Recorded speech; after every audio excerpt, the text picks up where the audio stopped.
So the first book I read was Flowers for Algernon by Daniel Keyes. What I found interesting about this was it actually was originally published into a science fiction journal, and as a short story, and then he wrote it later into a larger book, which I thought was interesting. So pretty much what happened was there's the main character's name is Charles, I believe.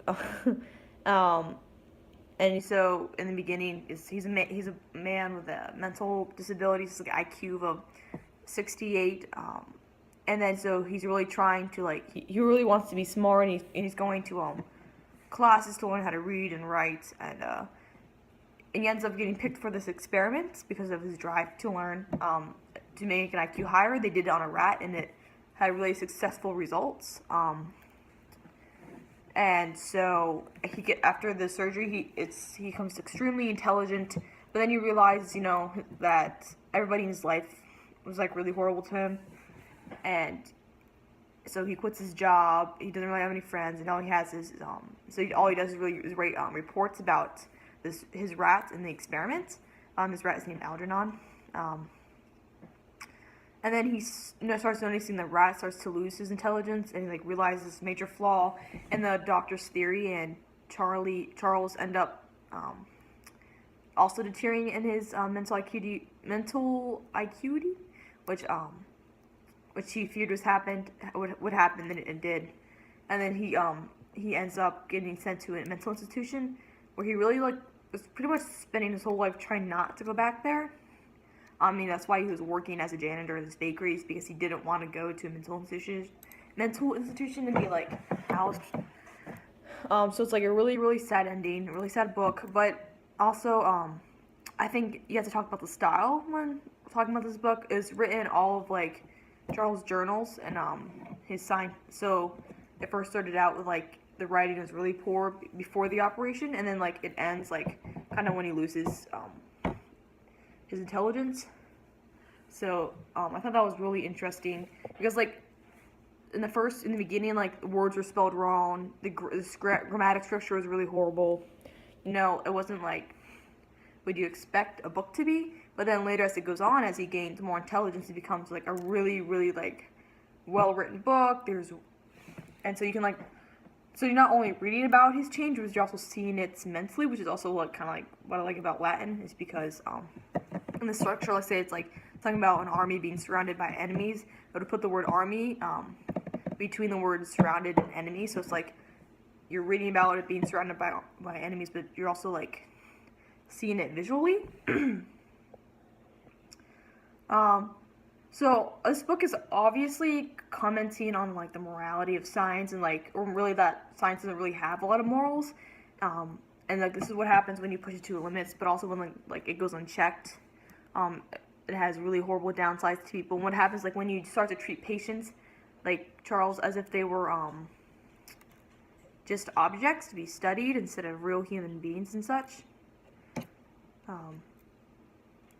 But also I think it's a lot more than that. I think what really sticks out in my mind is the idea that is it better to wish for something or to actually acquire it, which I think is the main premise of this book. You have the main character who one scene really sticks out to me is he was in when he was at college or taking college classes or for to learn how to read and write. He would sit and listen in the library to people talking about Shakespeare or higher just have intellectual conversations, and then he would always I wish I could participate in those, I always want to. And then he ends up being able to, but he's not happy. He loses all his relationships. Once he becomes smart, he realizes that the people at the bakery were really just weren't his friends. They're just teasing him. They're bullying him just to get an amusement out of him. And when he realizes that, he realizes how horrible his life was. All his relationships deteriorate. He's no longer he really has no happy moments, especially after his mouse is his friend dies, the rat Algernon. So he really has no one left, even though he got what he wished for. So I think it's really So I think this book is really kind of saying like one two things. The first thing being, like it's not always like what you imagine in your mind, and like when you think you're gonna get it, it's not gonna be like what you imagined it, because you have time to perfect it in your head. And there's just like, so you obviously not it's not gonna be the same thing as you think about it. So sometimes it is better to think about just to think about something but never actually having it. Um, because it never really turns bad when you just think about it. And two, there's like society is really obsessed with always improving its condition, even though like instead of appreciating what they have now, and then when it's gone, it's gone. I also think what's really sad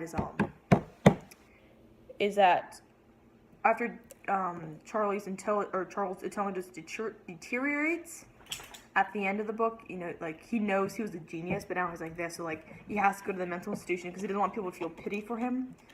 So he really like ends up somewhere like that wasn't his ultimate destination at all. He's just trying to get to somewhere where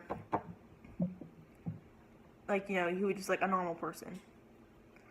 So I think this book and this short story is something like really has a profound impact on people. It's a really like emotional and upsetting story, but also like it really sticks to your mind. Like you can't really seem to like get it out of your head once you read it.